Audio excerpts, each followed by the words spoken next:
The most runs in a single T20 World Cup for India എന്ന record അങ്ങ് മലയാളി പയ്യൻ തൂക്കിയിട്ടുണ്ടെന്ന് പറഞ്ഞേക്ക്. സഞ്ജു സാംസൺ 5 ഇന്നിംഗ്സിൽ നിന്ന് 321 റൺസ് നേട്ടമാണ്.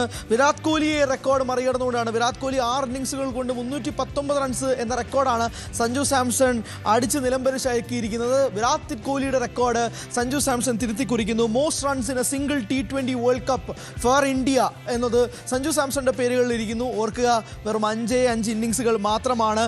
ഫൈനലിൽ T20 വേൾഡ് കപ്പിൽ ഉയർന്ന ഏറ്റവും വലിയ ടീം ടോട്ടൽ എന്ന റെക്കോർഡും കൂടി 255 റൺസോടുകൂടി ഇന്ത്യ സ്വന്തമാക്കിയിട്ടുണ്ട്. പക്ഷേ നമ്മൾ ഇതല്ലേ, നമുക്ക് ഇനി ഒരു 20 റണ്ണ് കുറവാണെന്നാണ് നമ്മൾ പരാതി പറയുന്നത്. പക്ഷേ 255 is the highest total in T20 world cup. അതും ഏറ്റവും പ്രധാനപ്പെട്ട കാര്യമാണ്. ഇൻ ഫിനാലെ അതും ഏറ്റവും പ്രധാനപ്പെട്ടതാണ്. അപ്പോൾ ഇനി ന്യൂസിലൻഡ് ഈ കളി ജയിക്കണമെങ്കിൽ ആ റെക്കോർഡും കൂടി തകർത്തിട്ട് വേണം കൊണ്ടുപോകാൻ എന്നതും കൂടി ഏറ്റവും നിർണായകമായ കാര്യമാണ്. എന്തായാലും സെക്കൻഡ് ഇന്നിംഗ്സ് തുടങ്ങാൻ പോകുന്നു. ഓർക്കുക, ന്യൂസിലൻഡ് ടോപ്പ് ഓർഡർ എന്ന് പറഞ്ഞാൽ കഴിഞ്ഞ മത്സരത്തിൽ സൗത്ത് ആഫ്രിക്കയെ 13 ഓവറിൽ 170 മുകളിൽ ടാർഗറ്റ് ചേസ് ഡൗൺ ചെയ്ത ടോപ്പ് ഓർഡറാണ്. ടിം സൈഫേർട്ടും ഫിൻ അലനും അവരുടെ IPL ഹോം ഗ്രൗണ്ടായ ഈഡൻ ഗാർഡൻസിൽ അവർ തീർത്ത റൺ മഴയുണ്ട്. സിക്സറുകളുടെയും ബൗണ്ടറികളുടെയും മഴ. അത് സ്റ്റോപ്പ് ചെയ്യുക എന്നത് തന്നെയാണ് ജസ്പ്രീത് ബുംറയ്ക്കും ഹാർദിക് പാണ്ഡ്യയ്ക്കും ഹർഷ്ദീപ് സിംഗിനും സൂര്യകുമാർ യാദവ് എന്ന ക്യാപ്റ്റൻ നൽകാൻ പോകുന്ന ഏറ്റവും പ്രധാനപ്പെട്ട ഡ്യൂട്ടി. ഇന്ത്യക്ക് ഇത്രയും നല്ലൊരു ടോട്ടൽ എത്താൻ കാരണം 6 ഓവറുകളുള്ള പവർ പ്ലേയിൽ 92 റൺസ്, ഒരു വിക്കറ്റ് പോലും നഷ്ടപ്പെടാതെ പോയ ആ ഒരു സോളിഡ് സ്റ്റാർട്ട് തന്നെയാണ്. ആ സോളിഡ് സ്റ്റാർട്ട് ന്യൂസിലൻഡിന് കൊടുക്കാതിരിക്കുക എന്നത് തന്നെയാണ് ബുംറയ്ക്കും ഹർഷ്ദീപിനും കൊടുക്കാൻ പോകുന്ന ഡ്യൂട്ടി, ക്യാപ്റ്റൻ കൊടുക്കാൻ പോകുന്നത്. കാരണം അത് ബ്രേക്ക് ചെയ്താൽ, ആ നട്ടല് ബ്രേക്ക് ചെയ്താൽ, ആ ഫൗണ്ടേഷൻ ബ്രേക്ക് ചെയ്താൽ, ആ അടിത്തറ ബ്രേക്ക് ചെയ്താൽ ന്യൂസിലൻഡിനെ കീഴ്പ്പെടുത്താൻ സാധിക്കും. ഇന്ത്യക്ക് ഈ മത്സരം ജയിക്കാൻ സാധിക്കും എന്നുള്ളത് തന്നെയാണ് ഏറ്റവും നിർണായകമായ കാര്യങ്ങളുമായിട്ട് വരുന്നത്. എന്തായാലും റെക്കോർഡുകൾ മലയാളി പയ്യൻ്റെ കൈകളിലേക്ക് വരുന്നു. അടുപ്പിച്ച് 3 മത്സരങ്ങൾ 80+ ടോട്ടലിലേക്ക് വരുന്നു. എന്തായാലും 255 എന്ന ടോട്ടലിലേക്ക് ഇന്ത്യ എത്തുമ്പോൾ ന്യൂസിലൻഡ് 256 ടാർഗറ്റ് എത്തിയിരിക്കുകയാണ്. സ്വാഭാവികമായിട്ടും കളി കണ്ട എല്ലാവർക്കും മനസ്സിലാവും ഇന്ത്യ ഒരു 15 to 20 റൺസ് ഷോട്ട്. ശിവം ദുബെ അവസാനത്തെ ഓവർ ഒരു രക്ഷാപ്രവർത്തനമൊക്കെ നടത്തിയില്ലായിരുന്നുവെങ്കിൽ ഇന്ത്യ ഒരുപക്ഷെ 240 താഴെ പോയേനെ. ഒരുപക്ഷെ ആ ഒരു ഘട്ടത്തിൽ നിന്നുകൊണ്ട് 240 താഴെ ഇന്ത്യ പോകുന്നതിനെ കുറിച്ച് നമുക്ക് ചിന്തിക്കാൻ പോലും കഴിയുന്നൊരവസ്ഥയായിരുന്നില്ല. അവിടെ നിന്നുകൊണ്ട് ഇന്ത്യക്ക് ഈ ഒരു നിലയിലേക്ക് കൊണ്ടെത്തിക്കാൻ കഴിയുന്ന അവസാനത്തെ ഓവർ, ജിമ്മി നീഷത്തിൻ്റെ ഓവർ, നമ്മുടെ 3 വിക്കറ്റുകൾ ഒരു ഓവറിൽ അടിച്ചു മാറ്റിക്കൊണ്ടുപോയ ജിമ്മി നീഷത്തിനെ അവസാനത്തെ ഓവറിൽ പഞ്ഞിക്കിടാനെങ്കിലും പറ്റിയില്ലെങ്കിൽ ഇന്ത്യക്ക് ഇതൊരു വലിയ തിരിച്ചടിയായി മാറിയേനെ എന്നതും കൂടി എടുത്തു പറയേണ്ടിയിരിക്കുന്നു. എന്തായാലും ഹർഷ്ദീപ് സിംഗ് തുടക്കം കുറിക്കുകയാണ്. ആദ്യത്തെ ഓവർ തന്നെ ഒരു ഫുൾ ലെങ്ത് ഡെലിവറിയിലേക്ക് പോകുന്നു.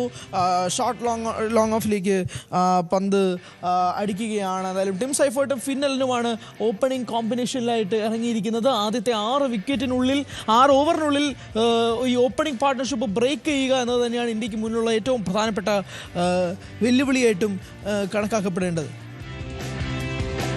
എന്തായാലും മത്സരം തുടങ്ങുന്നു. ആളുകൾ, കാണികൾ, ഇപ്പോൾ ഇന്ത്യയിൽ തന്നെ എത്രയോ ഭാഗങ്ങളിൽ ഫാൻ പാർക്കുകളും നമ്മുടെ ഒരു സിറ്റിയിൽ തന്നെ എത്രയോ വലിയ സ്ക്രീനുകളൊക്കെ ബന്ധപ്പെട്ട് എല്ലാവരും ഒരുമിച്ചിരുന്ന് കളി കാണാണ്. സാധാരണയായി മൊബൈൽ ഫോൺ സ്ക്രീനിലും TV-യിലും ഒക്കെ മാത്രമായിട്ട് ഒതുങ്ങി കൂടുമ്പോൾ ഫൈനലാണ്, ഇന്ത്യയാണ്, അത്രയും ആളുകൾ കാണാം. നമ്മളിപ്പോൾ കണ്ടതാണ് വിഴിഞ്ഞത്തും. ഇപ്പോൾ ആജ്ഞ വീണ്ടും ചേരുന്നുണ്ട്. ആജ്ഞ, മത്സരം ആരംഭിച്ചിരിക്കുന്നു. ഒരു പ്രധാനപ്പെട്ട സൂചിപ്പിച്ചതുപോലെ തന്നെ പവർ പ്ലേയിൽ വിക്കറ്റുകൾ നഷ്ടപ്പെടുക, ന്യൂസിലൻഡിൻ്റെ ആ നട്ടലങ്ങ് തകർക്കുക. കാരണം ഈ ഓപ്പണിംഗ് കൂട്ടുകെട്ട് അത്രയും ഭയാനകമായ ഓപ്പണിംഗ് കൂട്ടുകെട്ടാണ്. അത് ആ കളി കാണുന്നവർക്കും മനസ്സിലാവും. അത് ബ്രേക്ക് ചെയ്യുക എന്നത് തന്നെയാണല്ലോ കളികളുടെ ആവേശത്തിൽ ചോർച്ച ഉണ്ടാവാതെ സ്വാഭാവികമായിട്ടും 2-3 പ്രതികരണങ്ങൾ കിട്ടാൻ എന്തെങ്കിലും വഴിയുണ്ടോ?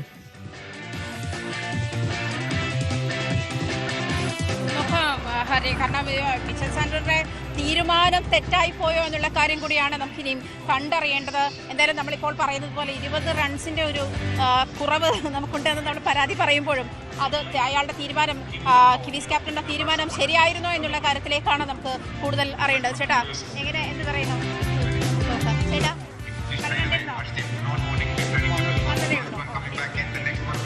ഹരി, ഒന്ന് നോക്കണം, നിൽക്കടെ ഇടയ്ക്ക് വന്ന ആളുകളുണ്ട്. അപ്പം നമുക്ക് കൂടുതൽ പ്രതികരണങ്ങളിലേക്ക് പോകാം. അതായത് പകുതിക്ക് കളി കാണാൻ വന്ന ആളുകളുണ്ട്. അപ്പം നമുക്ക് അവരുടെ ഒരു കമൻറ്റ് വാലിഡ് ആവത്തില്ലല്ലോ. ചേട്ടാ, എന്ത് പറയുന്നു? ഇന്ത്യ ജയിക്കും. Easy defence, bowling is really good. So I think will win it easily. We need first 3 wickets in power play. That's it.